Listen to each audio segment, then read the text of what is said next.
So hello and welcome, आपका स्वागत है फिर से एक और नई वीडियो में। इस वीडियो में हम पढ़ने वाले हैं इंडियन इकोनॉमिक डेवलपमेंट का chapter 1, Indian economy in the eve of independence. तो इस चैप्टर के अंदर हम क्या देखेंगे कि जब ब्रिटिशर्स आए उससे पहले हमारी इकोनॉमी किस तरीके से काम करती थी, जब ब्रिटिशर्स हमारे इंडिया के अंदर थे तो उस पीरियड के अंदर हमारी इकोनॉमी किस तरीके से काम करती थी, और जब ब्रिटिशर्स इंडिया को छोड़ के जा रहे थे तो उस टाइम पे हमारी इकोनॉमी का हाल क्या था। तो चलिए शुरू करते हैं अपने चैप्टर।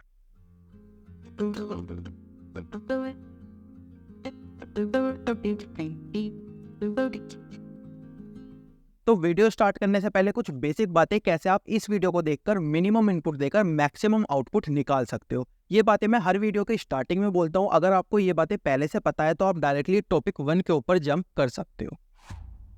सबसे पहली बात, कभी कभी चैप्टर इतना बड़ा होता है कि बच्चे को पता नहीं चल पाता कि सबसे पहले उसको ये पढ़ना है, उसके बाद उसको ये पढ़ना है, उसके बाद उसको ये पढ़ना है, और इस तरीके से उसको चैप्टर फिनिश करना है। तो मैंने क्या किया है ना, मैंने हर चैप्टर को छोटे छोटे टॉपिक्स में डिवाइड किया है। अभी आपको पता होगा कि सबसे पहले आपको टॉपिक 1 पढ़ना है, उसके बाद टॉपिक 2 पढ़ना है, उसके बाद टॉपिक 3 पढ़ना है, और इस तरीके से आपको अपने चैप्टर को फिनिश करना है। सेम इसी तरीके से मैंने यूट्यूब वीडियो के अंदर भी चैप्टर बना दिए हैं, जिससे कि आप डायरेक्टली किसी भी टॉपिक के ऊपर जंप कर सकते हो।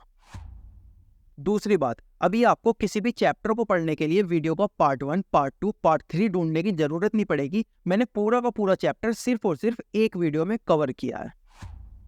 तीसरी बात, इस वीडियो के अंदर जो भी आप पढ़ोगे उसके नोट्स बनाने की जरूरत आपको नहीं है। वो सारे के सारे नोट्स आपको हमारे टेलीग्राम चैनल पे मिल जाएंगे, जिसका लिंक आपको डिस्क्रिप्शन में मिल जाएगा, वहां से आप डाउनलोड कर सकते हो।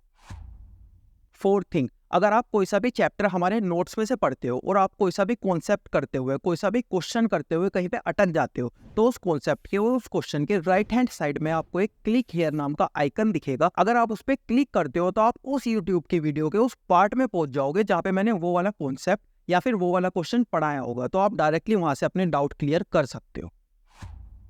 और लास्ट चीज, बच्चे मुझसे कई बार पूछते हैं कि अगर वो इस वीडियो के सारे कॉन्सेप्ट, सारे क्वेश्चंस कर लेते हैं तो उसके अलावा भी और कुछ करने की उनको जरूरत पड़ेगी। तो अगर आप इस वीडियो के सारे कॉन्सेप्ट और क्वेश्चन सही से कर लेते हो तो आपको कुछ और करने की बिल्कुल भी जरूरत नहीं पड़ेगी। आप एग्जाम के अंदर 100 आउट ऑफ 100 मार्क्स ला सकते हो। अब शुरू करते हैं अपने चैप्टर को।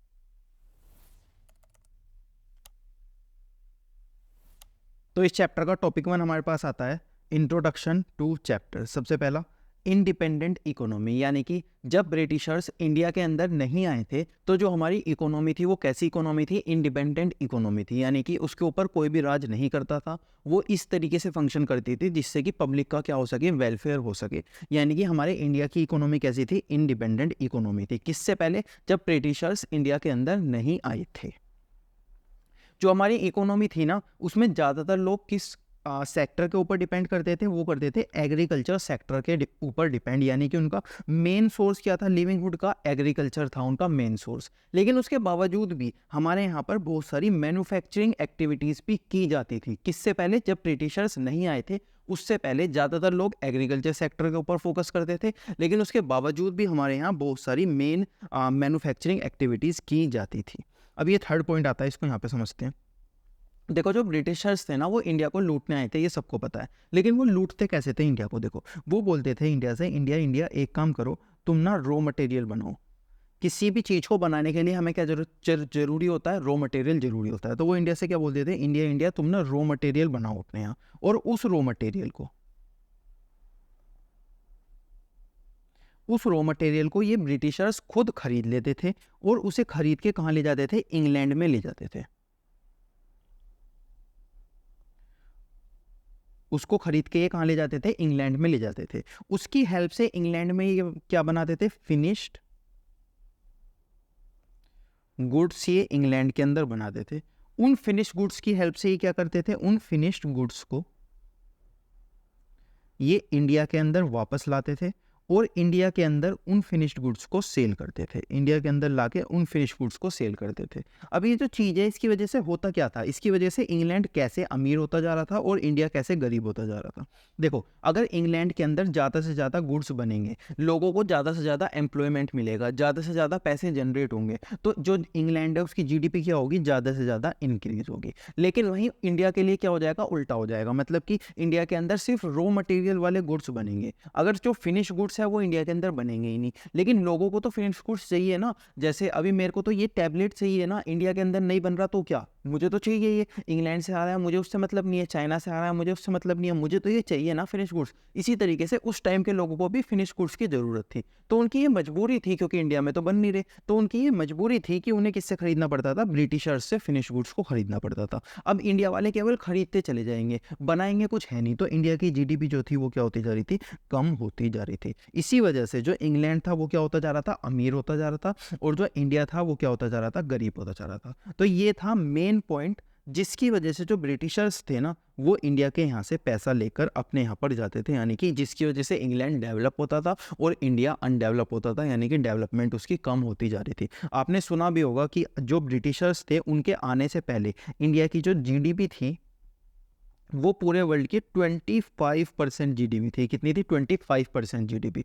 और जब ब्रिटिशर्स गए तो इंडिया की 2% या 3% के आसपास क्या बची थी, कुछ जीडीपी हमारी बची थी, यानी कि इन्होंने क्या किया, 25% जीडीपी से केवल 2% जीडीपी पे लाके खड़ा कर दिया। किसकी वजह से कर पाए, ये जो इनका मॉड्यूल था, यानी कि इंडिया से रॉ मटेरियल ये लेके जाएंगे, इंग्लैंड के अंदर फिनिश गुड्स बनाएंगे और इंडिया के अंदर वापस लाकर उसको बेचेंगे। उसकी वजह से हमारी जीडीपी क्या हो गई, 25 से 2% हो गई, इंडिया अनडेवलप हो गया और इंग्लैंड डेवलप हो गया।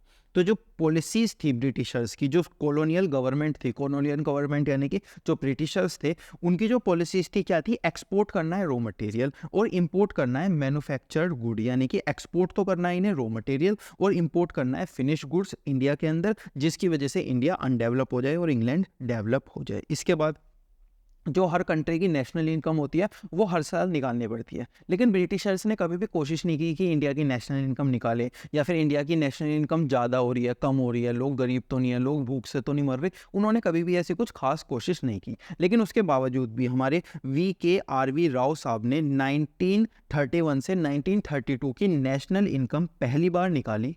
Estimation Indian national income per capita income पहली बार फर्स्ट टाइम किसने निकाली, VKRV राव ने निकाली। कब, 1931 से 32 के बीच में जो हमारा फाइनेंशियल ईयर था, सबसे पहले उसकी नेशनल इनकम इंडिया के अंदर निकाली गई थी।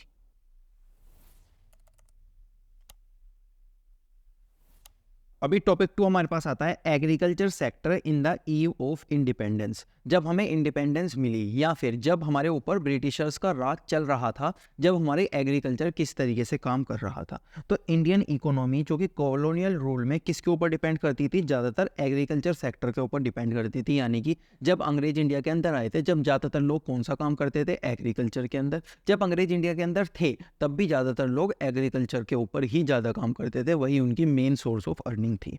मेन कोज नॉन डेवलपमेंट, जो हमारा एग्रीकल्चर सेक्टर था वो डेवलप नहीं हो पाया ब्रिटिशर्स के रूल में। क्यों नहीं हो पाया, उसका मेन कोज क्या था, सबसे पहला मेन कोज था जमींदार सिस्टम। जमींदार सिस्टम ये क्या था, देखो ब्रिटिशर्स ना सबसे ऊपर थे, जो ये ब्रिटिशर्स थे ये क्या थी, गवर्नमेंट थी इंडिया की, जो भी ये बोलते थे वही इंडिया के अंदर चलता था। उसके बाद हमारे पास आते थे जमींदार, और उसके बाद हमारे पास आती थी लेबर।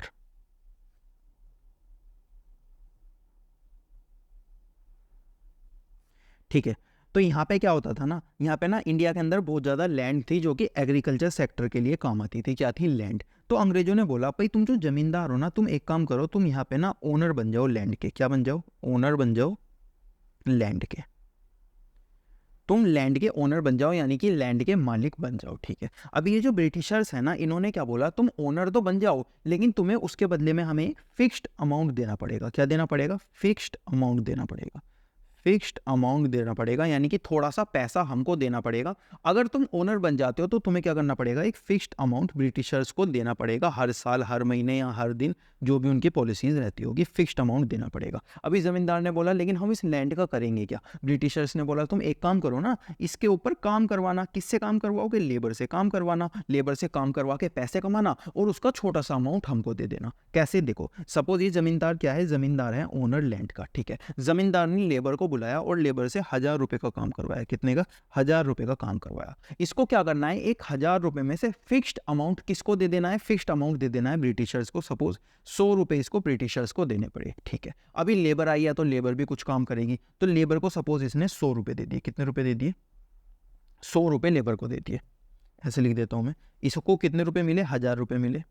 जिसमें से 100 रुपये इसने किसे दे दिए, लेबर को दे दिए, और 100 रुपये किसे दे दिए, ब्रिटिशर्स को दे दिए। यानी कि इस 1000 में से 100 रुपये किसको दे दिया, ब्रिटिशर्स को दे दिया, 100 रुपये किसको दे दिया, लेबर को दे दिया, और 800 रुपये किसको मिल गए, 800 रुपये इसको खुद से मिल गए। तो यहाँ पर किसका फ़ायदा हुआ, देखो सबसे ज़्यादा फ़ायदा किसका हुआ, सबसे ज़्यादा फ़ायदा हुआ हमारी ब्रिटिश गवर्नमेंट का, हमारी नहीं थी खैर, जो भी ब्रिटिश गवर्नमेंट थी उसका सबसे ज़्यादा फायदा हुआ, उसे कुछ करना नहीं पड़ा। लैंड इंडिया की, जमींदार इंडिया के, लेबर इंडिया की, उसे फ्री फंड के अपने पैसे मिल रहे थे, जो उसका फिक्स्ड अमाउंट था फ्री फंड का उसको मिल रहा था। और यहाँ पे क्या हो रहा था, लेबर कितने रुपए का काम कर रहा था, लेबर ने 1000 रुपये का काम किया है, जमींदार ने तो कुछ काम नहीं किया, जमींदार ने सिर्फ अपनी जमीन दी और लेबर से काम करवाया, तो लेबर ने 1000 रुपये का काम किया, लेकिन लेबर को मिला कितना, लेबर को केवल और केवल 100 रुपये मिले। यानी कि जो ब्रिटिशर्स थे उन्हें फ्री का पैसा मिल गया, जमींदार को भी फ्री का पैसा मिल गया, अपने काम करवाने का पैसा मिल गया, उसे लैंड भी मिल गई और उसे काम करवाने का भी पैसा मिल गया, यानी कि जमींदार का भी फायदा हो गया, 800 रुपये मिल गए। लेकिन जो हमारी लेबर थी उसने काम कितने का किया, 1000 रुपये का काम किया, लेकिन और लेकिन सिर्फ उसे 100 रुपये मिले। यानी कि इस जमींदार सिस्टम के अंदर ब्रिटिशर्स के मजे ही मजे, पूरे मजे से ब्रिटिशर्स रहते थे, जमींदार के मजे ही मजे, ना उन्हें काम करना है, उन्हें लैंड मिल गई, सिर्फ लोगों से काम करवाना है, 800 रुपये भी वो आराम से कमा सकते हैं। लेकिन पिस्ता कौन था, पिस्ता था हमारी ये लेबर यहाँ पे क्या करती थी, लेबर बेचारी पिसती थी, क्यों, क्योंकि उनके पास लैंड नहीं है, अब उन्हें खाने के लिए पैसा चाहिए, पैसे के लिए कहीं तो काम करना पड़ेगा, वो काम करेंगे तो जमींदार उनसे उनका खून चूसेगा, उसके बाद उन्हें पैसा कितना देगा, बहुत थोड़ा पैसा देगा, तो हमारी जो लेबर थी वो बेकार होती जा रही थी। जो ब्रिटिशर्स थे ना, अगर वो डायरेक्टली लेबर से कॉन्ट्रैक्ट करते, तो लेबर पेन देती। अब एक बात बताओ, 20 करोड़ हिंदुस्तानी के आगे जो 20,000 ब्रिटिशर्स थे वो कैसे रुकते, बिल्कुल भी नहीं रुक पाते। लेकिन जो हमारी लेबर थी उन्होंने किसके थ्रू कॉन्ट्रैक्ट करवाया, उन्होंने कॉन्ट्रैक्ट करवाया जमींदार के थ्रू, तो जमींदार की हेल्प से उन्होंने लेबर के ऊपर कॉन्ट्रैक्ट करवाया और अपने जो फिक्स्ड अमाउंट था वो कमाते चले गए। तो इसकी वजह से क्या हुआ, यहाँ पर जो हमारा एग्रीकल्चर सेक्टर था वो कभी भी अमीर बन ही नहीं पाया, वो कभी भी डेवलप हो ही नहीं पाया। तो ये था मेन दिक्कत, जो कि था जमींदार सिस्टम। ये जमींदार सिस्टम पहले नहीं था, ब्रिटिशर्स आके जमींदार सिस्टम लाए, क्यों लाए, जिससे कि एग्रीकल्चर सेक्टर कभी डेवलप हो ही ना पाए। जो लैंड गिवन थी वो किसे दे दी जाती थी, लैंडलॉर्ड, जिसको हम जमींदार भी बोलते थे, और उसके बदले में ब्रिटिश गवर्नमेंट को गिवन दिया जाता था, यानी कि लैंडलॉर्ड एक फिक्स्ड अमाउंट ब्रिटिश गवर्नमेंट को देता था, जिसको हम बोलते थे जमींदार सिस्टम। इसके बाद हमारा एग्रीकल्चर सेक्टर और क्यों नहीं डेवलप हो पाया, सबसे पहला कमर्शियलाइजेशन ऑफ एग्रीकल्चर। कमर्शियलाइजेशन यानी कि जो पहले एग्रीकल्चर के अंदर सपोज किसी फार्मर ने वीट उगाया, सपोज इसने क्या किया, वीट उगाया, तो ये मार्केट के अंदर उसे सेल करने नहीं जाता था, ये क्या करता था, उस वीट को अपने यूज़ के लिए ही यूज़ कर लेता था। हर कोई अपनी खेती करता था और उसको अपने आप ही यूज़ कर लेता था, मार्केट के अंदर सेल नहीं किया जाता था। लेकिन जब ब्रिटिशर्स आए, ब्रिटिशर्स ने बोला अब इसे मार्केट के अंदर तुम सेल कर सकते हो, तो यहाँ पे क्या हुआ, यहाँ पे कमर्शियलाइजेशन हो गया एग्रीकल्चर का, यानी कि एग्रीकल्चर के थ्रू लोग पैसा कमाना स्टार्ट कर दिया। ये किया क्यों गया, सबसे पहले इंडस्ट्रियल रिवॉल्यूशन यानी कि अंग्रेज आए थे, उन्होंने तो इंडस्ट्रीज बनाई थी, कंपनी बनाई थी, फैक्ट्री बनाई थी, तो उन्होंने क्या किया, इंडस्ट्रीज के अंदर रॉ मटेरियल उनको चाहिए था, तो उसके लिए उन्होंने क्या किया, उन्होंने एग्रीकल्चर को कमर्शियलाइजेशन किया, जिससे कि वो एग्रीकल्चर से रॉ मटेरियल खरीद सके। इसके बाद कमर्शियलाइजेशन पॉलिसीज, जो ब्रिटिशर्स गवर्नमेंट थी ना, जो ब्रिटिश गवर्नमेंट थी, उनका केवल एक मोटिव था, पैसा कमाना। तो पैसा वो कैसे कमाएंगे, एग्रीकल्चर को कमर्शियलाइजेशन करके। इंक्रीज फॉरेन ट्रेड, अभी फॉरेन के अंदर भी लोगों के पास डिमांड बढ़ रही थी, तो फॉरेन के ऊपर भी पैसा देने के लिए, फॉरेन के पास भी माल पहुंचाने के लिए उन्हें क्या करना पड़ा, कमर्शियलाइजेशन करना पड़ा एग्रीकल्चर का। इसके बाद पेमेंट इन कैश, यानी कि जो कैश था उसके अंदर पेमेंट होने लगी थी, तो उसकी वजह से भी इन्हें कमर्शियलाइजेशन करना पड़ा। यूज़ ऑफ मनी का यूज़ स्टार्ट हो गया था, इसकी वजह से भी कमर्शियलाइजेशन करना पड़ा। डेवलपमेंट, ट्रांसपोर्टेशन और कम्युनिकेशन इनको डेवलप करनी थी, तो वो डेवलप कैसे होती, पैसे की वजह से, तो इसी वजह से एग्रीकल्चर को इन्होंने कमर्शियलाइजेशन किया। एक्सपेंशन, मार्केट इंक्रीज हो रहा था, लोगों की डिमांड बढ़ती जा रही थी, अभी लोगों की डिमांड बढ़ेगी तो उन्हें कमर्शियलाइजेशन करना पड़ेगा, पैसे देगी तो वो कुछ चीज़ खरीद पाएंगे। हाई प्राइस ऑफ क्रॉप्स, जो क्रॉप्स के प्राइस थे वो हाई थे, तो किसान के मन में भी लालच था, यार अगर मैं बेचूंगा तो प्राइस हाई मिलेंगे मेरे को, तो मेरे को और ज़्यादा कमाई हो जाएगी, तो उसका प्राइस हाई था, इसी वजह से भी एग्रीकल्चर हमारा क्या हुआ, कमर्शियलाइज हुआ।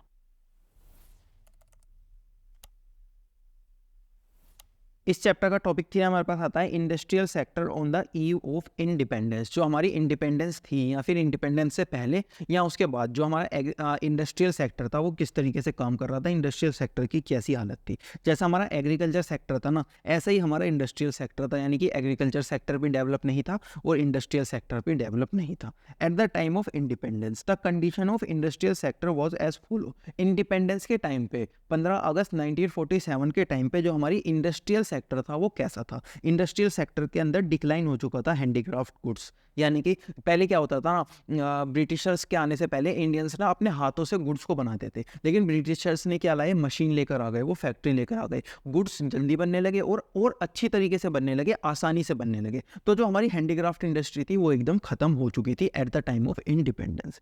वन साइडेड इंडस्ट्रियल स्ट्रक्चर, देखो कहीं पर ऐसी थी इंडस्ट्रीज बहुत ज़्यादा थी, कहीं पर था इंडस्ट्रीज थी ही नहीं। तो यहाँ पे क्या हुआ था, वन साइडेड इंडस्ट्रियल डेवलपमेंट हुआ था। लैक ऑफ कैपिटल गुड्स, जो कैपिटल गुड्स थे वो सबसे कम थे। कैपिटल गुड्स क्या होते हैं, जैसे मशीन हो गई हमारी, या फिर लैंड हो गया, हमारी फैक्ट्री हो गई, वो वाले गुड्स जो कि हेल्प करते हैं हमारे किसी और गुड्स को बनाने में। जैसे एक मशीन हो गई, वो हमारी हेल्प करती है एक मोबाइल को बनाने में, तो मशीन क्या हो गई, कैपिटल गुड्स हो गई। ऐसे गुड्स हमारी इंडस्ट्री के अंदर नहीं थे। क्यों? क्योंकि जो हमारा फिनिश गुड्स था वो सारा का सारा कहाँ से आता था, इंग्लैंड से। हम क्या करते थे, केवल और केवल रॉ मटेरियल बनाते थे। Limited operation of public sector, public sector यानी कि गवर्नमेंट केवल लिमिटेड ऑपरेशन चलाती थी, ज़्यादातर लोग प्राइवेट लोग ज़्यादातर काम करते थे। तो ये क्या था, ये था हमारा इंडस्ट्रियल सेक्टर जब हमें इंडिपेंडेंस मिली। Main characteristic of industrial development during British rule, industrial development का मतलब इंडिया के अंदर नहीं, जब ब्रिटिशर्स आए थे ना तो पूरी दुनिया के अंदर क्या हो रहा था, लोग एग्रीकल्चर को छोड़ छोड़ के इंडस्ट्री के पास जा रहे थे। तो वो क्यों जा रहे थे, उसके रीजंस क्या थे। सबसे पहला, डेवलपमेंट कंज्यूमर प्रोडक्ट इंडस्ट्रीज, यानी कि जो कंज्यूमर थे उनके लिए क्या बनाई जा रही थी, नई नई इंडस्ट्रीज बनाई जा रही थी। इंडस्ट्रीज से क्या आता था, ज़्यादा पैसा आता था, एग्रीकल्चर से ज़्यादा पैसा आता था। इसी वजह से लोग क्या करते थे, एग्रीकल्चर छोड़ के इंडस्ट्रीज के पास जाते थे। इसके बाद rising share of Indian capital, जो हमारी इंडियन कैपिटल थी, इंडिया का पैसा था, वो भी इंक्रीज होता जा रहा था, किसकी वजह से, इंडस्ट्रीज की वजह से। इसीलिए लोग एग्रीकल्चर को छोड़ के इंडस्ट्रीज के पास जा रहे थे। इसके बाद एंटरप्राइजेस इन फ्यू हैंड, यानी कि जितनी भी एंटरप्राइजेस थी, जितनी भी फैक्ट्रीज थी, जितनी भी इंडस्ट्रीज थी इंडिया के अंदर, वो केवल कुछ लोगों के पास थी। ऐसा नहीं थी हर किसी के पास इंडस्ट्री है, कुछ लोगों के पास थी, बाकी लोग आगे उस इंडस्ट्रीज के अंदर काम करते थे। तो इंडस्ट्रीज केवल और केवल कुछ लोगों के पास थी। इसके बाद फॉरेन कैपिटल यानी कि यूरोप से पैसा आता था, यूएसए से पैसा आता था, इंडिया के अंदर पैसा आता था, और इंडिया से क्या करते थे, वो इंडस्ट्रीज बनाते थे जिससे कि वो इंडिया से पैसा कमाते थे। तो लोग क्या करते थे, ज़्यादा से ज़्यादा काम इंडस्ट्रीज के अंदर करते थे। क्यों? क्योंकि इंडस्ट्रीज के अंदर ज़्यादा पैसा आता था बाहर से, इंडिया के बाहर से भी ज़्यादा पैसा आता था।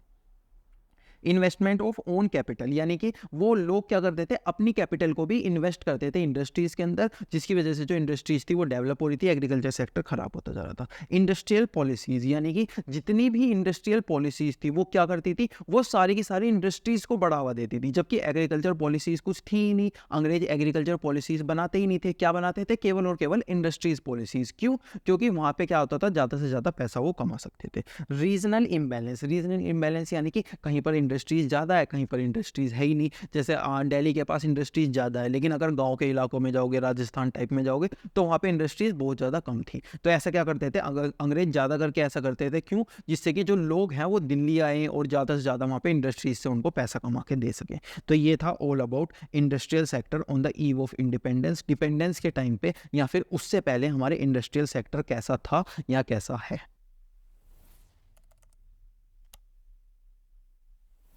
इसके बाद टॉपिक 4 इस चैप्टर का हमारे पास आता है, foreign trade in the eve of independence. Independence के टाइम पे जो हमारा फॉरेन ट्रेड था वो कैसा था। देखो, इंडिपेंडेंस से पहले या फिर ब्रिटिशर्स के इंडिया के अंदर आने से पहले जो हमारा फॉरेन ट्रेड था वो बहुत ज़्यादा ऊंचाइयों को छूता था। हमारा फॉरेन ट्रेड बहुत ज़्यादा था। मैंने आपको चैप्टर के स्टार्टिंग में बताया भी था, जो हमारा GDP था वो कितना था, 25% था पूरे वर्ल्ड का, यानी कि इंडिया के अंदर जो फॉरेन ट्रेड था वो बहुत ज़्यादा होता था। लेकिन जब अंग्रेज आ गए तो अंग्रेज ने ऐसी पॉलिसीज बनाई जिससे कि हमारा फॉरेन ट्रेड कम हो जाए और जो इंग्लैंड के सामान का फॉरेन ट्रेड है वो इंक्रीज हो जाए। तो ऐसी पॉलिसीज अंग्रेजों ने बनाई जिससे कि इंडिया के फॉरेन ट्रेड में कम हो जाए और जो इंग्लैंड का फॉरेन ट्रेड है वो ज़्यादा हो जाए। तो पहले क्या था, पहले ब्रिटिशर्स के आने से पहले जो हमारा फॉरेन ट्रेड था वो बहुत अच्छा चल रहा था। उसके बाद जो हमारा ट्रेड था वो कॉलोनियल रूल की वजह से, due to policies adopted by foreign government या फिर कॉलोनियल गवर्नमेंट, जो अंग्रेजों ने पॉलिसीज एडॉप्ट की, उसकी वजह से क्या हुआ, इंडियन फॉरेन अफेक्ट हुआ एडवर्सली, यानी कि इंडियन फॉरेन ट्रेड क्या हो गया, अफेक्ट हो गया एडवर्सली, यानी कि वो क्या हो गया, कम हो गया। इसके बाद foreign trade condition on the eve of independence. Independence के टाइम पे हमारा फॉरेन ट्रेड कैसा था? Export primary product. देखो हमने चैप्टर की स्टार्टिंग में भी बताया था कि जो रॉ मटेरियल था वो कहाँ भेजा जाता था? इंग्लैंड भेजा जाता था। इंग्लैंड से क्या आता था? इंग्लैंड से फिनिश्ड गुड्स बन के आते थे। तो यहाँ पे क्या होता था? रॉ मटेरियल बाहर भेजते थे हम इंडिया के अंदर से, और इंडिया के बाहर से हम फिनिश गुड्स लाते थे, यानी कि एक्सपोर्ट करते थे प्राइमरी प्रोडक्ट और इंपोर्ट करते थे फिनिश गुड्स, जिसकी वजह से इंडिया डेवलप नहीं हो पाया। Monopoly control of British. देखो जो फॉरेन ट्रेड था ना उस पर सिर्फ और सिर्फ ब्रिटिश कंट्रोल करते थे। वो जो चाहते थे इंडिया के लिए पॉलिसी बना देते थे। लोगों के भले के लिए हो कोई दिक्कत नहीं है, लोगों के नुकसान के लिए हो कोई दिक्कत नहीं है, उनका फायदा होना चाहिए था। तो कॉलोनियल जो गवर्नमेंट थी, जो ब्रिटिशर्स थे, वो मोनोपोली करते थे इंडिया के ट्रेड के ऊपर और पूरी दुनिया के ट्रेड के ऊपर। Drain Indian wealth. उनका मकसद क्या था? कि जो इंडिया से पैसा है वो इंग्लैंड लेके जाया जाए। तो फॉरेन ट्रेड की वो पॉलिसीज किस तरीके से बनाते थे? जिससे कि इंडिया का जो पैसा है वो किसके पास चला जाए? इंग्लैंड के पास चला जाए। यानी कि ड्रेन करते थे वो इंडिया की वेल्थ को, यानी कि ड्रेन करते थे वो इंडिया के पैसे को इंडिया से इंग्लैंड।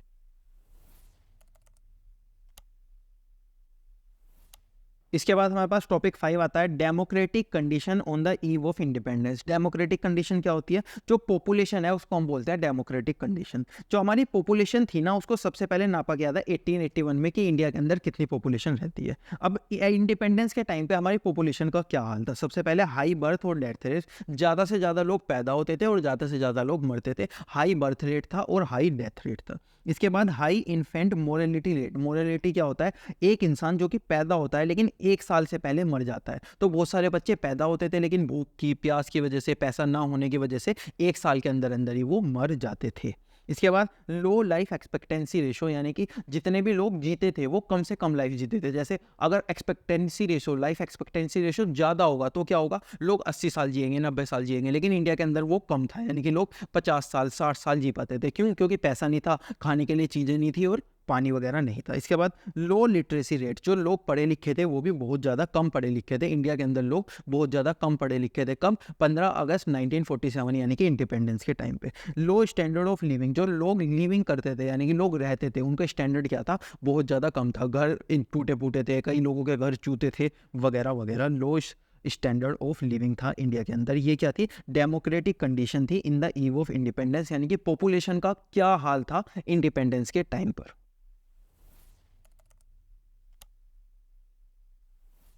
इसके बाद टॉपिक 6 हमारे पास आता है occupational structure on the eve of independence. Occupational structure क्या होता है? वो स्ट्रक्चर जो कि पॉपुलेशन काम करती है। जैसे जो हमारी पॉपुलेशन होती है ना किसी भी कंट्री के अंदर, वो कुछ ना कुछ काम करती है। इंडिया के अंदर इकोनॉमी इंडिपेंडेंस से पहले पॉपुलेशन क्या काम करती थी? एग्रीकल्चर का काम करती थी और इंडस्ट्रीज का काम करती थी। तो इंडिया के अंदर इंडस्ट्रियल और एग्रीकल्चर के अंदर पॉपुलेशन काम करती थी इंडिपेंडेंस तक और इंडिपेंडेंस से पहले। यानी कि डिस्ट्रीब्यूशन ऑफ वर्कफोर्स थी किसके अंदर? इंडस्ट्रीज सेक्टर के अंदर, और अलग अलग सेक्टर्स के अंदर पॉपुलेशन बिखरी हुई थी। इसके बाद जो कॉलोनियल रूल आया उसके बाद भी ज़्यादा चेंजेस नहीं आए, यानी कि नॉट चेंज मच। यानी कि जो एग्रीकल्चर के अंदर काम करते थे एग्रीकल्चर के अंदर काम करते थे, जो इंडस्ट्रीज़ के अंदर वो इंडस्ट्रीज़ के अंदर। थोड़े लोग एग्रीकल्चर से इंडस्ट्रीज़, इंडस्ट्री से एग्रीकल्चर, ऐसा करते रहते थे। लेकिन ज़्यादा चीज़ें नहीं बदली जब ब्रिटिशर्स इंडिया के अंदर आए उसके बाद भी।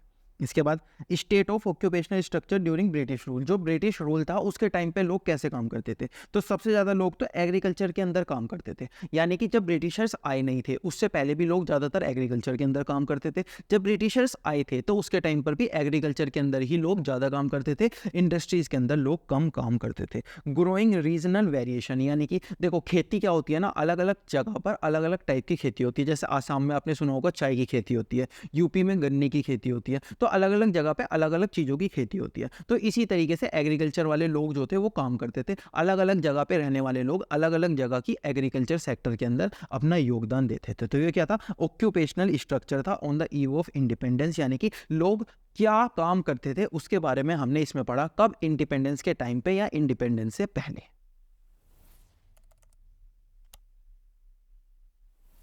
इसके बाद टॉपिक 7 हमारे पास आता है infrastructure on the eve of independence, यानी कि जो बिल्डिंग्स होती हैं, जो रोड होते हैं, उसको हम क्या बोलते हैं? इंफ्रास्ट्रक्चर बोलते हैं। Industries and service use to develop other industries. Infrastructure का मतलब होता है वो इंडस्ट्रीज, वो सर्विसेज जो कि डेवलप करती है दूसरी इंडस्ट्रीज को। बिल्डिंग के अंदर हम क्या करते हैं? ऑफिसेज खोलते हैं, दूसरी इंडस्ट्रीज को डेवलप करते हैं। रोड की हेल्प से क्या होता है? दूसरी इंडस्ट्रीज डेवलप होती है, उन सबको हम इंफ्रास्ट्रक्चर बोलते हैं। Development of infrastructure was not to provide better but serve British government. अब देखो इंडिया के अंदर ना जब ब्रिटिशर्स थे तो जो इंफ्रास्ट्रक्चर था उसके अंदर बहुत ज़्यादा डेवलपमेंट आ रही थी। लेकिन जो ये डेवलपमेंट आ रही थी ना, ये इसीलिए नहीं आ रही थी जो इंडियंस थे उनको अच्छा लगे, यानी कि इंडियंस का फ़ायदा हो, वो किसी लिए आ रही थी जिससे कि ये जो ब्रिटिशर्स है इनका फ़ायदा हो सके। तो इंफ्रास्ट्रक्चर ब्रिटिशर्स के टाइम पे बहुत ज़्यादा इंप्रूव हो रहा था, ट्रेन बन रही थी, रोड्स बन रहे थे वगैरह वगैरह। लेकिन वो किसके फ़ायदे के लिए बन रहे थे? इंडियंस के नहीं, ब्रिटिशर्स के फ़ायदे के लिए बनाए जा रहे थे।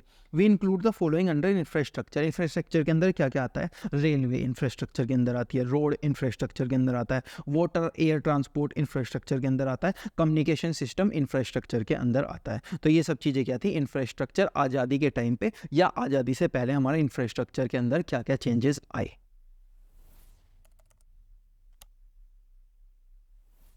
इसके बाद टॉपिक 8 हमारे पास आता है Indian economy in the eve of independence. जो इंडियन इकोनॉमी थी इंडिपेंडेंस के टाइम पे कैसी थी? सबसे पहले कॉलोनियल इकोनॉमी, यानी कि इंडिया के अंदर क्या था? ब्रिटिशर्स राज करते थे। दूसरा जमींदार सिस्टम, इंडिया के अंदर क्या था? जमींदार सिस्टम था, क्योंकि जमींदार सिस्टम के बारे में हमने टॉपिक 1 के अंदर डिटेल में पढ़ा है। इसके बाद बैकवर्ड इकोनॉमी, यानी कि इंडिया की जो इकोनॉमी थी वो बैकवर्ड थी। इसके बाद हाई अनएम्प्लॉयमेंट रेट, यानी कि जो हमारे इंडिया के अंदर लोग थे उनके पास काम नहीं था करने को, जिसकी वजह से वो भूख से और प्यास से भी मर जाते थे। अगर जमींदार सिस्टम को आपको पढ़ना है तो टॉपिक 2 या फिर टॉपिक 1 के अंदर मैंने डिटेल में पढ़ाया, वहाँ से आप पढ़ सकते हो।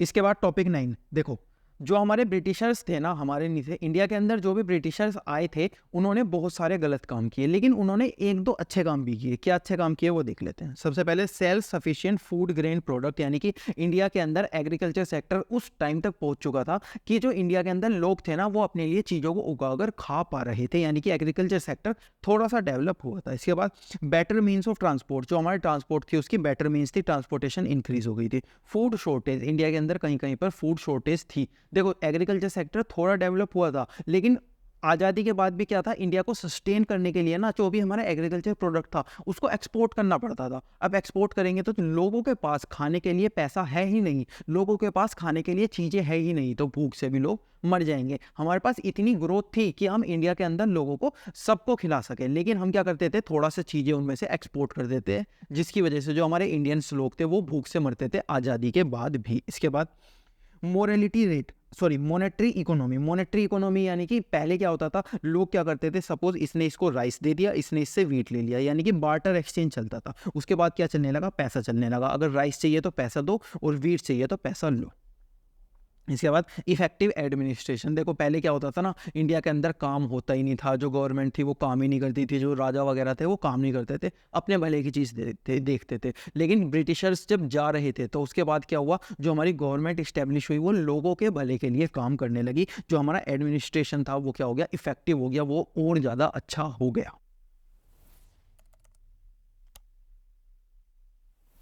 इसके बाद टॉपिक 10 हमारे पास आता है इंडियन इकोनॉमी आफ्टर इंडिपेंडेंस। देखो इकोनॉमी ना 3 टाइप की होती है। सबसे पहले चाइना, चाइना के अंदर क्या होता है? सारा का सारा काम गवर्नमेंट करती है। उसके बाद जो हमारे पास आती है वो आती है यूएसए की इकोनॉमी। यूएसए के अंदर क्या होता है? सारा का सारा काम लोग करते हैं, यानी कि कैपिटलिस्टिक इकोनॉमी है। क्या है? कैपिटलिस्टिक इकोनॉमी, यानी कि सारा का सारा काम प्राइवेट लोग करते हैं। और इंडिया के अंदर इकोनॉमी कौन सी है? इंडिया के अंदर मिक्स्ड इकोनॉमी है, यानी कि थोड़ा सा काम गवर्नमेंट करती है और थोड़ा सा काम प्राइवेट लोग करते हैं, यानी कि थोड़ा सा गवर्नमेंट करती है और थोड़ा सा प्राइवेट लोग करते हैं इंडिया के अंदर काम। तो इंडिया की कौन सी इकोनॉमी है? मिक्स्ड इकोनॉमी है। जब अंग्रेज जा रहे थे तो उन्होंने हमारे ऊपर ये छोड़ा था कि इंडिया कौन सी इकोनॉमी बन सकता है, तो गवर्नमेंट सारा काम करेगी, या फिर यूएसए की तरह प्राइवेट लोग करेंगे, या फिर इंडिया की तरह दोनों लोग काम कर लो। तो इंडिया ने क्या बोला? हम मिक्स्ड इकोनॉमी बनेंगे, यानी कि हमारे यहाँ पर मिक्स्ड इकोनॉमी, लोग मिलजुल के काम करेंगे, गवर्नमेंट थोड़ा सा काम करेगी और थोड़ा सा काम प्राइवेट लोग करेंगे।